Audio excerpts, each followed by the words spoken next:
Yeah, SEMO games wrapped up. We met yesterday. Got everything that we needed said. Got everything that we needed accomplished. So we're done, and we're on the Austin Peay.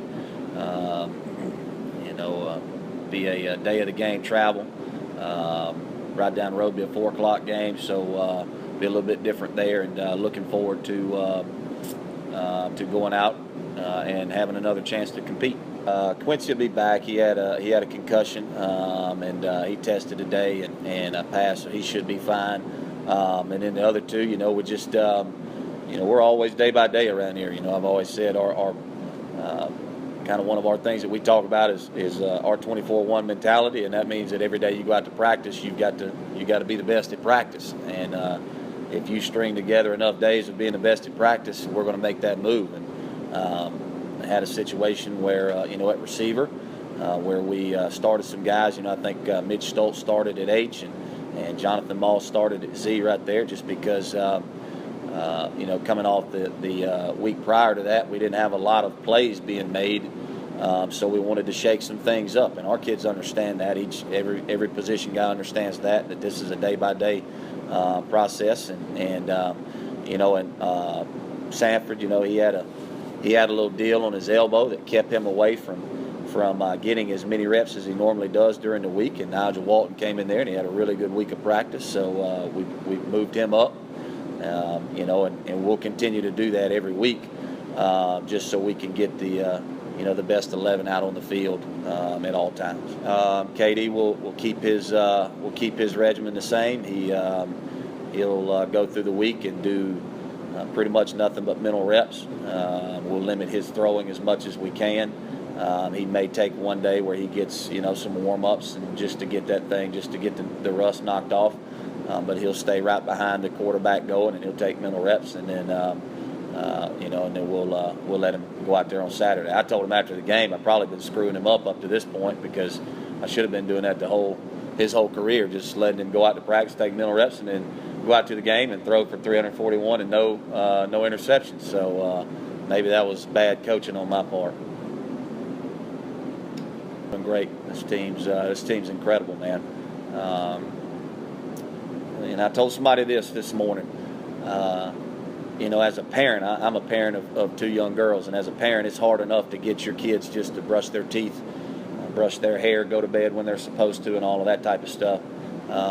It's incredibly tough to change a belief system and a culture of 90-some-odd teenagers or 20-year-olds or 21-year-olds. But that's what we're doing. We had an incredible team meeting yesterday,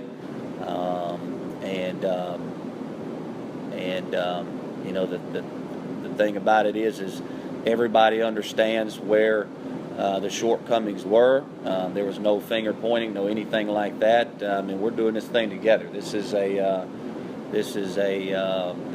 team thing, and we're going to stay that way. And these kids, man, they've been incredible, incredible group to coach, and they want to change. They want to change the look of this football team. They want to change the culture that this team has. That is our main goal. Now, does that mean that every Saturday we're going to go out there and we're going to win? No, it doesn't. But we're up for the challenge of doing that, and those kids are up for the challenge of doing that. And the staff, they're good. I think that after the game, a lot of the staff was more heartbroken for the kids more than the kids were, just because we do have such great kids. And we really feel that they deserve a chance at that feeling of success. They really do. I think that they do what they need to do, to earn that chance. We're just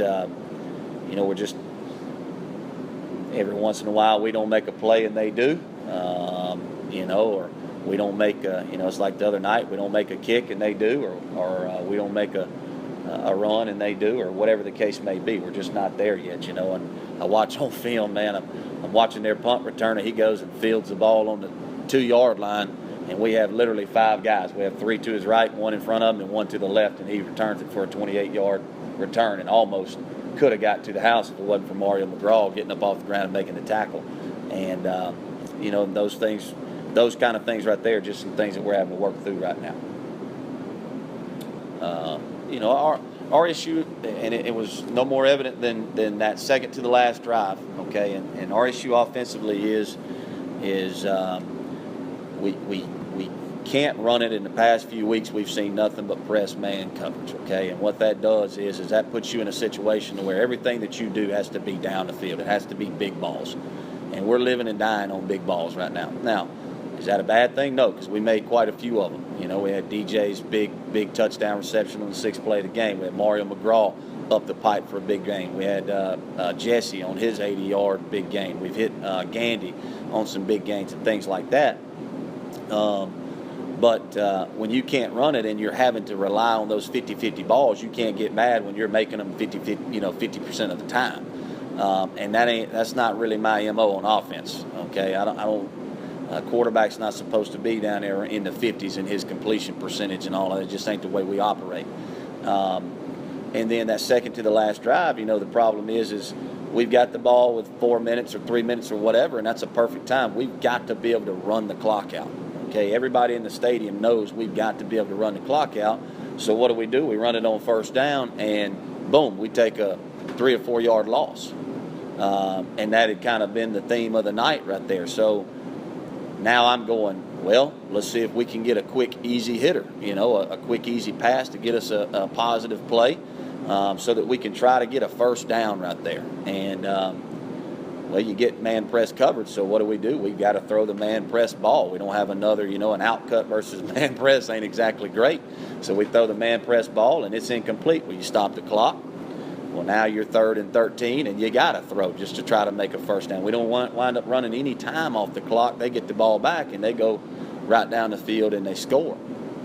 Then you take, on the other end, you take our last drive, and people ask me, said, Coach, why did you get down there? Why didn't you run more plays? You had 32 seconds or whatever and one timeout. Why didn't you run more plays?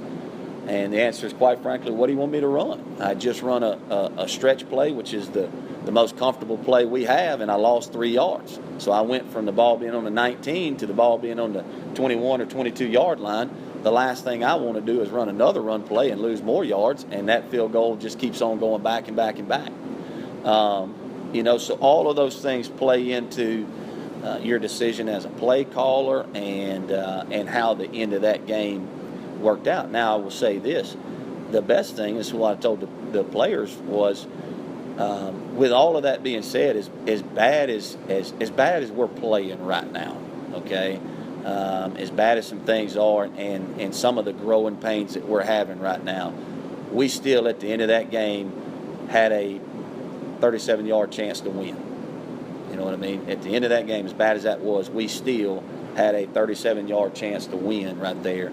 And I think that's a huge testament to those kids back there in that locker room of continuing to fight, and these coaches continuing to fight and continuing to try to make something happen. Because, I tell you, man, Saturdays have been a lot of fun because we're doing an awful lot of adjusting on Saturdays just because,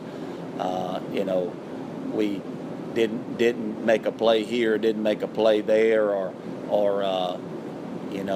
had to move a personnel here, had to move a personnel there, and all of a sudden we're using those whiteboards a lot on the sideline, which is what you're supposed to do. That's what coaching's all about, and it's made it an awful lot of fun, but we're going to continue to have to do that.